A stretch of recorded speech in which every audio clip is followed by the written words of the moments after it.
Dobré dopoledne, jsme rádi, že jste opět s námi. Vítejte u dalšího webináře. Dnes v zastoupení Ecopal Vedak. Dnešním tématem budou hydroizolace spodní stavby, zásady pro správný návrh a provedení. Mým dnešním hostem je pan inženýr Lukáš Vik, technik Ecopal Vedak. Dobrý den. Dobrý den. Připomínám, že pokud budete mít dotaz, tak pište, a to na e-mailovou adresu lukas.vik@bmigroup.com. Pokud se tedy rozhodneme řešit návrh hydroizolace spodní stavby, kde máme začít? Co je potřeba vzít v úvahu? Tak určitě bychom nejprve měli začít u normových předpokladů. Zde vidíte výpis veškerých normových předpokladů, které je potřeba vzít v potaz při vlastním návrhu hydroizolace. Tučně jsou zvýrazněny nejprve v té horní části normové předpoklady týkající se návrhu. Ve spodním části opět tučně jsou normové předpoklady týkající se materiálu. Je potřeba říci, že při té dnešní prezentaci budeme primárně hovořit o asfaltových pásech a foliích, zejména na bázi měkčeného PVC. Okrajově samozřejmě zabředneme i do jiných materiálů, ale primárně se budeme bavit o materiálech, které my jakožto firma vyrábíme, jsou dlouhodobě funkční, ověřené, to znamená primárně asfaltové pásy a folie na bázi měkčeného PVC.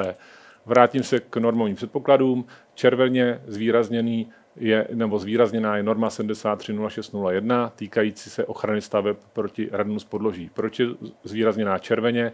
Jedná se o normu, respektive o záležitost, to znamená pronikání radonu, který má přímý dopad na lidské zdraví. To znamená, tato norma je vlastně právně závazná, je potřeba se jí řídit.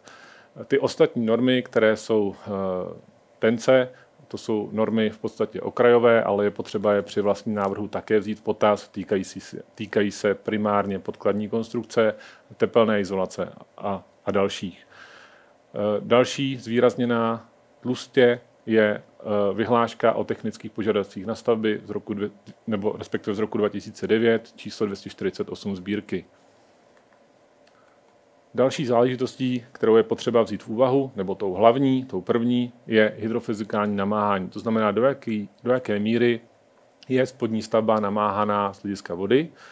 Ten nejméně komplikovaný případ je zemní vlhkost. To je většina objektů, které jsou postaveny tzv. Na desce, to znamená, jsou nad úrovní terénu. V tomto případě lze použít veškeré natahovací asfaltové pásy, případně folie, minimální tloušťka 1 mm. Komplikovanější případ je stékající, respektive prosakující voda, kdy v případě prosakující vody se bavíme o vodě prosakující přilehlým propustným horninovým prostředím. V tomto případě, pozor na to, nám může dočasně působit i tlaková voda. V průběhu roční doby se samozřejmě to může měnit a v krátkém časovém období nám může působit, tlaková voda. To znamená, určitě v těchto případech doporučujeme použití výhradně modifikovaných asfaltových pásů, ideálně ve 2 vrstvách, případně foliových systémů se signální vrstvou. Nejkomplikovanější případ, se kterým se můžeme potkat, je tlaková voda. V tomto případě výhradně použití modifikovaných asfaltových pásů ve 2 vrstvách, případně foliových systémů, ale tam bych se přikláněl k tomu, aby ty foliové systémy umožňovaly kontrolu a sanaci. Ideální je v případě tlakové vody ještě kombinovat ty opatření, to znamená nespolehnout se čistě jenom na hydroizolaci, ale řešit například v kombinaci ještě s takzvanou bílou vanou, to znamená s vodostavebním betonem. Zde vidíme několik ukázek negativních účinků působení zemní vlhkosti. Je potřeba říci, že voda nikdy nesmí vlastně působit negativně na nosnou konstrukci a nesmí negativně ovlivnit vnitřní klima, to znamená plísně a tak podobně. Toho je potřeba se vyvarovat, to znamená nejprve najít příčinu a následně odstraňovat teprve důsledek. Na dalším obrázku vidíme negativní účinky působení tlakové vody. Tam je potřeba připomenout i to, že neřešíme čistě jenom hydroizolaci, ale je potřeba navrhnout i dostatečnou dimenzi betonové desky nad vlastní hydroizolační vrstvou, aby vlastně omezila nebo respektive zajistila protitlak proti působení tlakové vody, aby to nedopadlo tak, jak vidíme na obrázku vlevo, kdy přesně toto se zanedbalo. V době dokončovacích prací se najednou začala zvedat podlaha, protože ta stavba byla v těsné blízkosti vodního toku. začala působit tlaková voda na hydroizolaci spodní stavby, která nám to sice podržela, ale betonová deska neměla dostatečnou dimenzi a tímhle způsobem se zdeformovala. Další záležitostí, kterou je potřeba vzít v úvahu, je tzv. Korozní namáhání. Za prvé je to agresivní prostředí, které může působit na hydroizolaci. Můžou to být ropné úkapy, tak jak vidíme například nějakou automyčku. Je potřeba navrhnout hydroizolaci odolnou proti ropným úkapům, potažmo navrhnout vhodné opatření nad vlastní hydroizolační vrstvou. Pamatovat na to, že ne všechny materiály jsou vzájemně kompatibilní. Týká se to zejména folií na bázi měkčeného PVC a jejich materiálové nesnášenlivosti z materiály na bázi ropy, ať už to jsou asfaltové pásy, případně polystyreny, je potřeba je oddělovat separační vrstvou. Ve městských aglomeracích se můžeme potkat zejména v případě nějakých podzemních kolektorů s bludnými proudy, to znamená zase navrhovat hydroizolaci, která má atest a je odolná proti bludným proudům. K tomuto tématu lze doplnit ještě jednu záležitost, která zde není uvedená, ale taky velmi častý problém v případě, že máme v těsné blízkosti stavby nějaký zrostlý strom, je potřeba, aby hydroizolace odolávala proti prorůstání kořínků, to znamená navrhnout ji takovou, aby odolávala právě proti prorůstání kořínkům, aby nám nenarušil ten kořenový bal, tu hydroizolační těsnost. Mechanické namáhání, taky velmi důležitá záležitost, na kterou je potřeba pamatovat. Počítat s tím, že spodní stavba se nějakým způsobem dotvarovává, je potřeba pamatovat na dilatace ve spodní stavbě, systémově je navrhovat a provádět. Pamatovat i na tlak konstrukcí, zejména v místě pilot, tak jak vidíme na obrázku dole. Je potřeba od statika dostat zatížení v místě piloty, protože hydroizolace jako taková má samozřejmě nějaké omezení z hlediska únosnosti na maximální tlak, asfaltové pásy maximálně 0,5 megapaskalu, plastové folie maximálně 5 megapaskalů.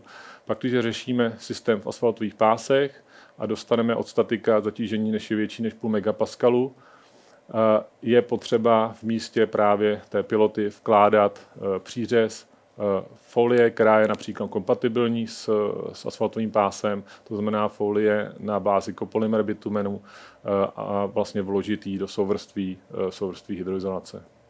Na začátku jste mluvil o normě řešící vliv na lidské zdraví, tak v kontextu toho, jakým způsobem je toto ošetřeno? Ano, bavíme se o normě 730601, ochrany staveb proti radonu z podloží. Je potřeba navrhnout opatření na základě těch faktorů, který zde máme vyjmenovaný. Není to jenom o vlastním návrhu opatření, to znamená o návrhu protiradonové bariéry, kterou se ve většině případů snažíme řešit pomocí asfaltových pásů nebo folií, ale je to i o doplňkových opatřeních právě s ohledem na požadavek normy. Dost často se na to zapomíná, nebo není to úplně v povědomí, že norma, která byla naposledy novelizovaná v roce 2019,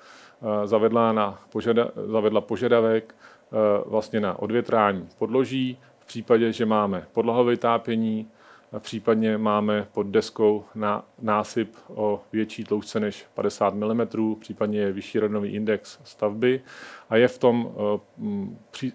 tom podlaží, který řešíme, je tam pobytový prostor, tak je potřeba udělat odvětrání podloží. Buď to s ventilační vrstvou, tak jak vidíme na obrázku vpravo, případně větrací systém podloží, což je obrázek vlevo, kdy máme nějaké drenážní trubky, které jsou někde sloučený a následně svislým potrubím odvedeny nad úroveň střechy.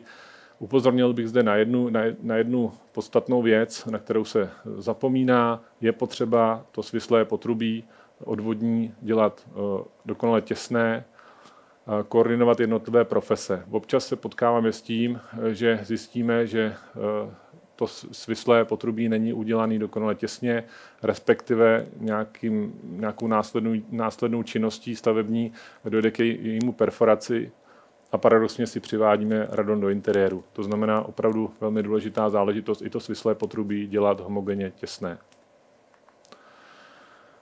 Jedna taková specialita týkající se ještě radonu, se kterou se potkáváme, je tzv. Radonový most, kdy nám může se dostávat do interiéru radon z podloží vlastně netěsností mezi tepelnou izolací soklu a vlastním soklem a s párovou infiltrací v ložné spáře, kdy se nám může dostávat radon do interiéru. Jak tomuto zamezit? To řešení je relativně jednoduché, ale je potřeba na něj pamatovat. Vlastně vlastní hydroizolace se protáhne, vytáhne se na vlastně cihlu, která navazuje nad zakládací tvárnici, aby jsme vlastně omezili pronikání radonu právě touto ložnou spárou do interiéru. S jakými typy detailů se setkáváme u řešení spodní stavby? Co je potřeba řešit? Těch detailů není úplně mnoho z hlediska spodní stavby, ale o to víc bych apeloval na kvalitu jejich provedení. Nejčastější prostupy jsou ty trubní prostupy týkající se vody, kanalizace, elektriky. V pravé části vidíme systémové provedení trubního prostupu v tlakové vodě, kdy používáme takzvanou volnou pevnou přírubu, kdy pevnou přírubu zabudováváme přímo do bednění. Při betonáži volnou přírubu následně svíráme vlastní hydroizolaci, následně potom instalujeme ještě těsnění okolo toho trubního prostupu. Řešíme teda případ tlakové vody. V případě zemní vlhkosti, to jsou ty obrázky vlevo, řešíme buď to standardně izolatérsky, jako vidíme na obrázku, anebo existuje velmi zajímavý systém vlastně převlečné manžety, která už má přímo límec z toho materiálu, který používáme na hydroizolaci té spodní stavby, to znamená buď to asfalt, nebo PVC folie a na něj vlastně napojíme tu hydroizolaci. Řekl bych velmi jednoduché, elegantní řešení. Dalším detailem, se kterým se potkáme ve spodní stavbě, je detail dilatace. Tady vidíme konkrétně dilataci v asfaltových pásech, použití systému Neodil, kdy používáme bezložkový pás a provazec, který zase svíráme mezi vlastní hydroizolaci. Velmi funkční řešení, elegantní pro řešení dilatace spodních staveb. Poslední detail, se kterým se potkáme prakticky v každé stavbě, tak je vlastně detail z přechodu z vodorovné roviny na svislou. V pravé části řešení v tlakové vodě, kdy v místech, které jsou extrémně namáhané, to znamená, jsou to rohy a kouty, vkládáme ještě přířezy, aby jsme ty místa zesílili, přířezy teda asfaltových pásů. V případě zemní vlhkosti, to je ten obrázek vlevo, standardně ohýbáme pod daným úhlem hydroizolaci směrem dolů a následně instalujeme přířez na svislou rovinu, který vlastně zakončujeme minimálně 15 cm nad úrovní upraveného terénu. Řekl by se relativně jednoduchý detail, ale v poslední době se potkáváme s takovým nešvarem, kdy pro vlastně bednění základové desky se využívá extrudovaný polystyren. Té realizační firmě, která provádí tu základovou desku, to relativně zjednodušuje práci, ale izolatérům a následně fasádníkům to přináší pár problémů, který si teďka řekneme. Na obrázku teda vpravo dole vidíme už hotovou základovou desku s izolací z extrudovaného polystyrenu na bočním líci. Když teďka bychom měli vlastně realizovat tu hydroizolaci pomocí asfaltového pásu, tak se zde dostáváme relativně do problému, protože nemůžeme samozřejmě otevřeným plamenem jít přímo na tu desku z toho extrudovaného polystyrenu. To znamená provést ten zpětný spoj, tak jak jsme zvyklí, musíme ještě instalovat vlastně podkladní samolepící asfaltový pás, kterým si ten podklad nejprve ošetříme, aby jsme na ní mohli jít teda plamenem a následně provádíme ten zpětný spoj. Z hlediska hydroizolací to lze tímto způsobem provést. Na druhou stranu se potom dostávají do problémů samozřejmě fasádníci v těchto místech, kde je vlastně vytažená ta hydroizolace na ten vnější líc. Je to velmi problematické následně řešit. Je to prostě zbytečně komplikovaný detail. To znamená, za nás bychom se přikláněli k tomu standardnímu dlouhodobě funkčnímu ověřenému systému, kde buď to uděláme bednění pomocí dřevěných prvků, a nebo vyřezáváme vlastně ty prolévací tvárnice, tak jak vidíme na obrázku vpravo nahoře. Následně teda vytvoříme tu základovou desku a krásně, tak jak vidíme na tom obrázku vpravo dole, vlastně jsme schopni provést vlastně ten zpětný spoj toho asfaltového pásu. Následně potom, jak je vidět na tom obrázku vlevo, na tom detailu, tak je hezky vidět, že ta hydroizolace je vlastně schovaná pod tou deskou toho zakládacího polystyrenu, toho extrudovaného polystyrenu a i ten fasádník potom může bez problémů províst tu fasádu bez kolize těch materiálů vzájemně. Další důležitá věc je ochranná vrstva hydroizolace. To znamená, každá hydroizolace jako taková by měla být ochráněna, ať už na svislé rovině, kde standardně používáme extrudované polystyreny, nopové folie a podobně. V případě vodorovné plochy se používá buď to betonová mazanina minimální tloušťky 5 cm, případně pryžové desky nebo geotextilie. Jaké jsou nejčastější chyby v projektu? Čemu bychom se měli vyvarovat? Tak, pokusím se teďka shrnout vlastně, o čem jsme hovořili a ty nejčastější chyby a problémy, se kterými se v naší každodenní praxi teda potkáváme. Za prvé, dost častý případ je volba nevhodného typu povlakové hydroizolace pro danou stavbu. Možná se ještě vrátím v návaznosti s tím k té normě 730601 ochraně vlastně radonu z podloží. Ještě jedna relativně velmi důležitá záležitost, která má právě souvislost s nevhodným typem hydroizolace. Ta norma výrazně omezila použití asfaltových pásů s hliníkovou výstužnou vložkou. Tyhle pásy musí být krytý ještě druhým asfaltovým pásem, který má stanovený součinitel difuze radonu. Toto není moc v povědomí, dost často se na to zapomíná, dostávají se potom ty realizační firmy relativně do problémů, když provedou jednovrstevně hydroizolaci právě pouze s tím pásem, který v sobě obsahuje hliník. Další takový problém, nešvar z hlediska návrhu hydroizolace je vlastně sloučení prostupů příliš blízko k sobě anebo jejich umístění do rohů koutů, kde je následně složité opracování. To znamená pokusit se co nejvíc zjednodušit řešení pro následné řešení té realizační firmy, aby byli schopni vůbec ten detail systémově opracovat. O zpětném spoji jsme hovořili. O ochranné vrstvě taktéž v předchozím slajdu. Dost častý problém je to, že se už ve fázi návrhu nekonkrétně specifikuje typ povlakové hydroizolace nebo souvrství té hydroizolace, která má být realizována. Samozřejmě potom přichází lidová tvořivost při vlastní realizaci, nevede to úplně k dobrým koncům, to znamená doporučuji striktně navrhnout a specifikovat typ vlastní povlakové hydroizolace. Ten poslední bod taky souvisí to s neznalostí a nenastudováním té platné normy, což je absence provětrávané mezery pod základovou deskou v případě, že máme víc než 5 cm násypu nebo podlahovité apění nebo vysoký radon. Hovořili jsme o tom v předchozí části. Teď se přesuneme do druhé fáze, to znamená fáze realizace, která je neméně samozřejmě důležitá. V první fázi je potřeba říct, že tu vlastní realizaci jako takovou by vždy měli provádět pouze pracovníci odborně zdatní, kteří jsou proškolení, mají dostatek zkušeností. To je asi to nejpodstatnější a ukážeme si potom proč. Před vlastní realizací by měla být samozřejmě provedená přejímka té podkladní vrstvy. Ta podkladní vrstva, což je v většině případů beton, by měla být dostatečně rovinná, měla být zbavená veškerých ostrých hran a prohlubní. Důležité je, že před vlastní realizací by měly být osazeny veškeré prostupující prvky.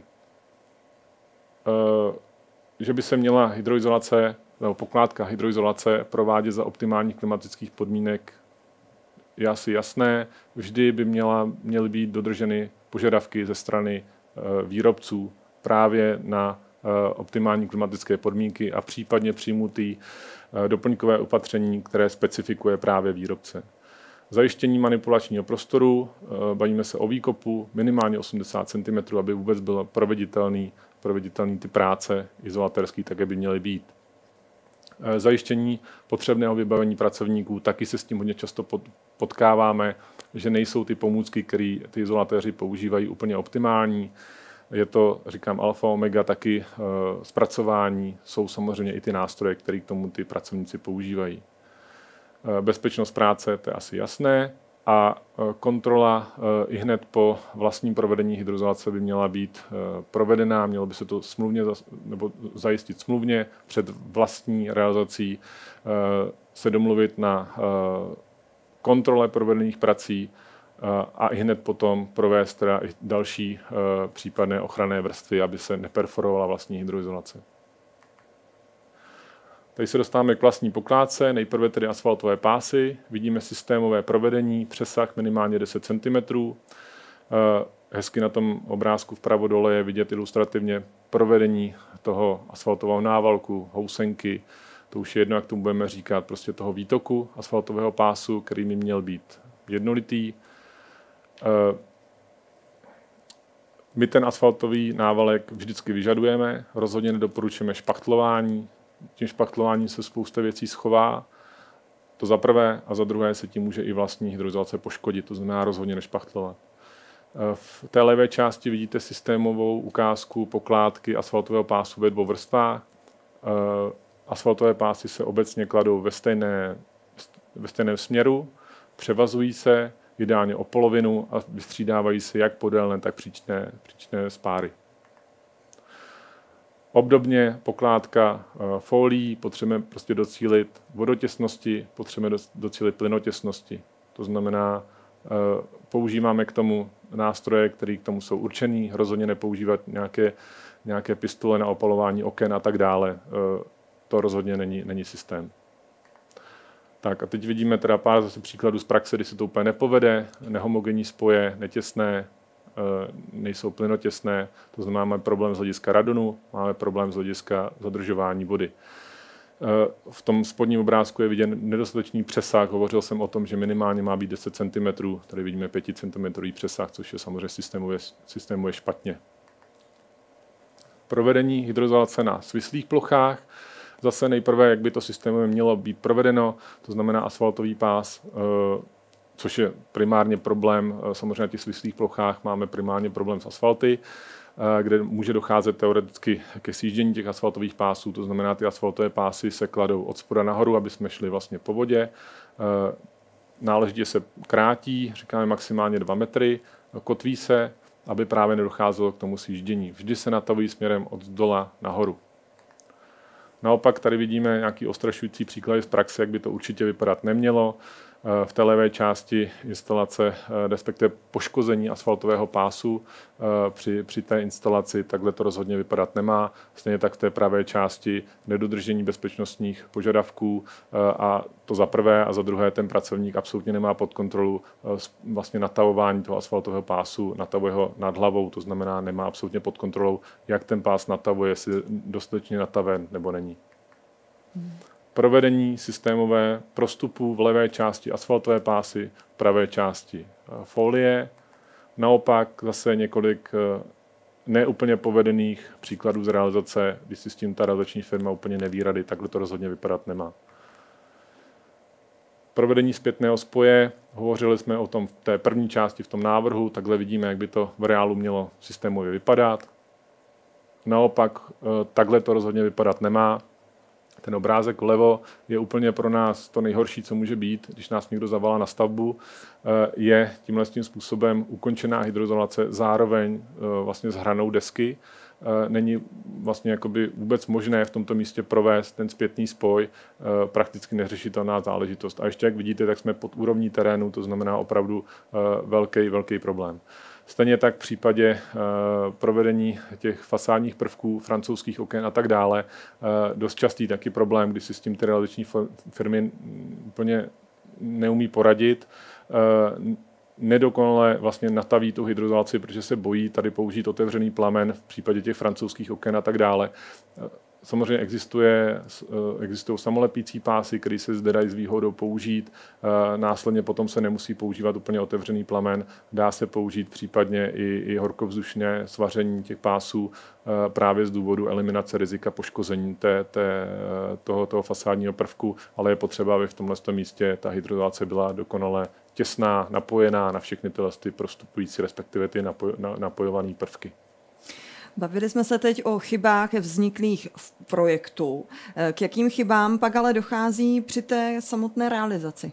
Tak, zase se pokusím teda shrnout ty nejčastější chyby. To první samozřejmě souvislí s neodborností těch pracovníků. Já jsem na to upozorňoval úplně na začátku.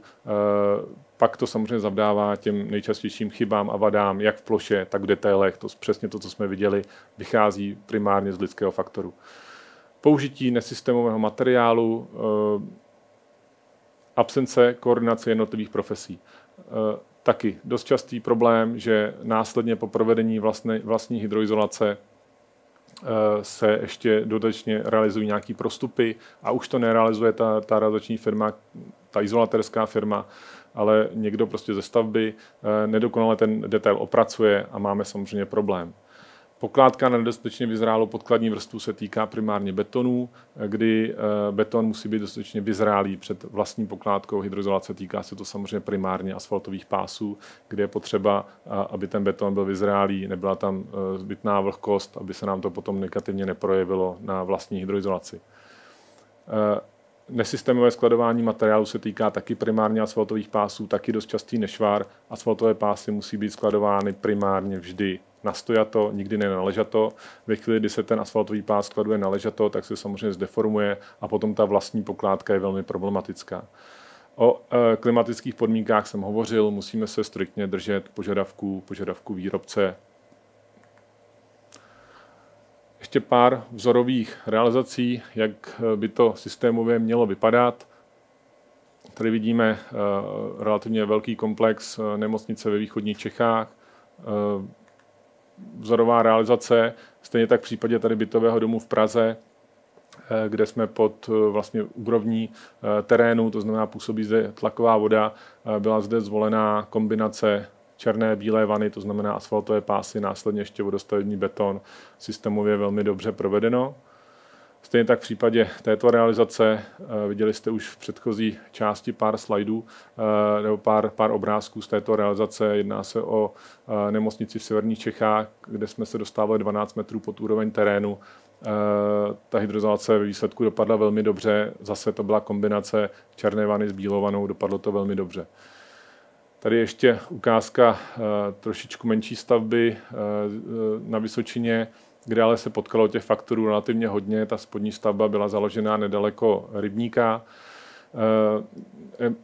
Permanentně se musela vlastně odčerpávat voda v průběhu té realizace, to znamená, řešili jsme zase teda hydroizolaci v tlakové vodě, ještě relativně velmi složitých základových podmínkách, členitá ta základová deska, napojení na stávající budovy,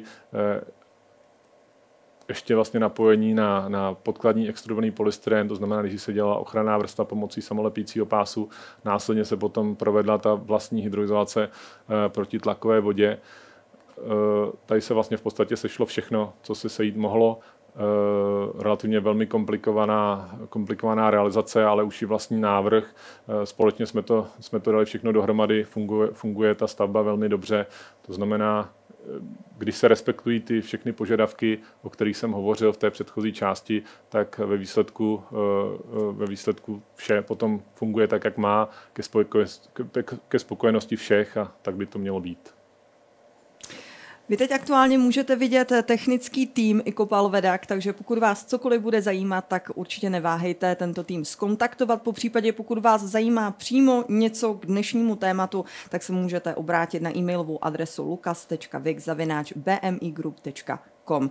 Mým dnešním hostem byl pan inženýr Lukáš Vik, technik Icopal Vedak. Díky moc. Já taky děkuji. Děkujeme za pozornost a budeme se těšit u dalších webinářů. Naschledanou. Naschledanou.